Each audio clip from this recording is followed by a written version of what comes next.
Dalam kondisi yang semakin memanas, konflik antara masa lalu dan masa kini akhirnya mencapai titik yang penuh ketegangan. Fauzan, yang merasa harga dirinya terluka karena Ayu lebih memilih tinggal bersama Rindu, mulai menunjukkan sisi gelapnya. Ia tidak bisa menerima kenyataan bahwa sang anak lebih mempercayai wanita yang selama bertahun-tahun diasingkan dari hidup mereka.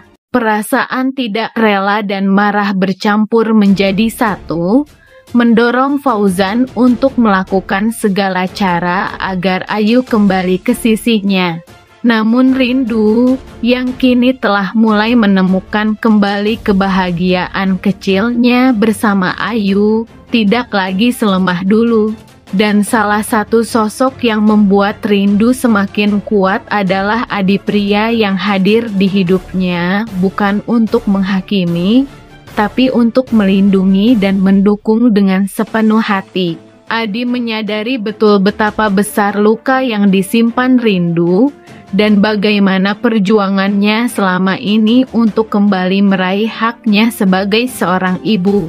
Ketika Fauzan mulai mencoba mendekati Ayu, bahkan dengan tekanan emosional yang memancing ketakutan, Adi tak tinggal diam. Ia menjadi tameng yang siap berdiri di garis depan, memastikan Rindu dan Ayu tidak kembali jatuh ke dalam lingkaran luka yang dulu sempat mengubur kehidupan mereka. Adi tidak hanya berbicara untuk membela, tetapi juga bertindak. Ia mendampingi Rindu dalam segala situasi, termasuk ketika Fauzan datang dengan emosi membara, menuntut agar Ayu diserahkan kembali kepadanya. Di hadapan Adi, Fauzan dihadapkan pada kenyataan baru, Rindu kini tidak sendiri. Ia bukan lagi perempuan yang bisa ditekan, dituduh, atau ditinggalkan begitu saja. Adi berdiri di sisinya sebagai bukti bahwa kini Rindu memiliki seseorang yang benar-benar melihatnya, mempercayainya, dan siap mempertaruhkan apapun demi kebahagiaannya. Keberanian Adi membendung keinginan Fauzan membuat situasi semakin rumit, tapi sekaligus memperlihatkan bahwa Rindu kini memiliki kekuatan yang dulu tidak pernah ia miliki. Ayu pun semakin merasa nyaman dengan keberadaan Adi. Dalam sosok pria itu, ia menemukan ketenangan yang tidak ia temukan saat bersama Fauzan. Adi tidak memaksakan apapun padanya, justru hadir sebagai pendukung yang hangat dan penuh empati. Ayu mulai menganggap Adi sebagai figur dewasa yang bisa dipercaya, yang benar-benar peduli pada dirinya dan ibunya. Fauzan, yang terbakar oleh kecemburuan dan rasa kalah, mulai kehilangan arah. Ia mencoba mencari cara untuk menjatuhkan Rindu, tetapi semua usahanya kini terhalang oleh tembok bernama Adi. Keinginan untuk merebut Ayu kembali berubah menjadi obsesi yang perlahan menggerus harga dirinya sendiri. Tapi di balik itu semua, satu hal mulai ia sadari, apa yang selama ini ia anggap miliknya, ternyata tidak pernah benar-benar ia jaga dengan tulus. Kini, pertarungan bukan lagi hanya soal hak asuh atau masa lalu, tetapi tentang siapa yang benar-benar mampu menjadi pelindung dan tempat aman bagi Ayu. Dan dalam pertarungan itu, Rindu dan Adi menjadi satu kesatuan yang tak mudah dipatahkan karena yang mereka perjuangkan bukan ego, tapi cinta dan kebenaran yang selama ini dipendam dalam diam. Sementara itu, di tengah semua kekacauan yang tak kunjung reda, Rindu mulai merasakan titik terendah dari keteguhannya. Setelah sekian lama berusaha kuat, diam dalam ketidakadilan, dan menahan luka demi luka yang terus menumpuk, kini Rindu sampai pada batas kesabarannya.